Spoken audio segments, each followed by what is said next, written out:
Hello bachchon, let's see the question here. Question says that a spherical metallic shell with 5 centimeter external radius and weight 1789 1 by 3 grams. Find the thickness of the shell if the density of the metal is 7 gram per centimeter cube. We will start the solution here. और सबसे पहले इस case में हम start करेंगे की concept के साथ.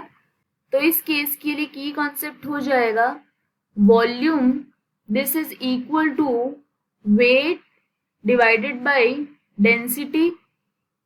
तो इस केस में हम क्या करते हैं, जो स्फेरिकल शेल है उसकी वॉल्यूम फाइंड आउट करते हैं. So volume in this case this is equal to weight. Weight is given as 1789 1 by 3, that is it is in mixed fraction form, divided by density यहाँ पर है 7 gram divided by centimetre cube. ये हो जाएगा equal to 5368 divided by 3 divided by 7 centimetre cube. Next यहाँ पे जो data given है वो है external radius which is 5 centimetre. इस केस में हमारे पास जो गिवन डेटा है उसको यूज करके अब हम फाइंड आउट करते हैं जो वॉल्यूम होगी मेटेलिक शेल की. So this can be written as 4/3 pi multiplied by external radius whole cube minus internal radius whole cube. So volume in this case this is 5368 divided by 3 divided by 7 equal to 4/3 multiplied by pi की value होती है 22 divided by 7 multiplied by external radius given है 5, so this will be 5 cube minus internal radius whole cube.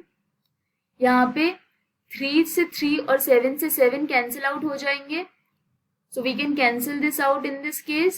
तो यहाँ पे ये हो जाएगा 5368 divided by 4 divided by 22 equal to 5 cube. ये होता है 125 minus RI whole cube, that is internal radius. So when we simplify this internal radius whole cube, this will be equal to 125 minus 61 which is equal to 64, and 64 को हम लिख सकते हैं 4 cube. That means जो internal radius है वो आ जाएगी इस केस के लिए 4 सेंटीमीटर.